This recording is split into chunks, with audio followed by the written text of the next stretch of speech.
दोस्तों, ईरान और अमेरिका एक बार फिर आमने सामने। धमकियां, जवाबी वार्निंग्स और हालात हर गुजरते लम्हे के साथ मजीद संगीन हो गए हैं, क्योंकि सूरत हाल इस वक्त इंतहाई नाजुक मोड़ पर पहुंच चुकी है। अमेरिका की जानब से ईरान पर बमबारी की धमकियां और ईरानी क़यादत की जानब से सख्त जवाबी रद्दमल, यह सब इस बात की निशानदही कर रहा है कि हालात किसी भी लम्हे बेकाबू हो सकते हैं।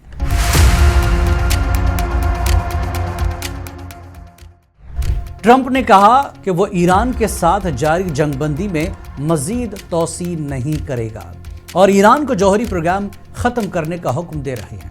लेकिन ईरान ने कहा कि अमरीकी बहरी नाकाबंदी एक वाज़ेह फौजी जारहियत है जिसे वो किसी सूरत में बर्दाश्त नहीं करेगा। क्या ये सिर्फ ज़बानी जंग है या फिर दोनों ममालिक हकीकत में जंग के दहाने पर हैं? ईरान ने धमकी दी कि अगर अमरीका ने दोबारा फौजी कार्रवाई की तो ये जवाबी हमले न सिर्फ शदीद बल्कि तवील यानी लंबे होंगे। पूरे खलीज के इलाके में अमरीकी मफादात को निशाना बनाया जा सकता है, जैसे शुरुआत में ईरान ने किया। सवाल यह है कि क्या अमरीका और ईरान की जंगबंदी मुकम्मल तौर पर ख़त्म हो जाएगी? क्या अबनाए हुर्मुज़ की बंदिश आलमी मईशत के लिए एक तबाहकुन धचका साबित होगी? अगर जंग छिड़ गई तो क्या यह सिर्फ खित्ते तक महदूद रहेगी या फिर दुनिया के हर कोने तक इसके असरात पहुँचेंगे?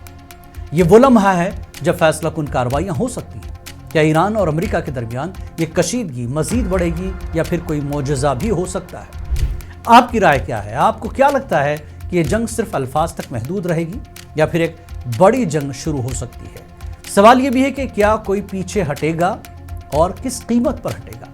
कमेंट्स में अपनी राय ज़रूर दें और मजीद अपडेट्स के लिए हमारे चैनल को सब्सक्राइब करें और देखें ग्लोबल सिनारियो पर खुसूसी पेशकश बियॉन्ड बॉर्डर्स रोज़ाना रात 9:30 बजे सिर्फ मुनसिफ टीवी पर।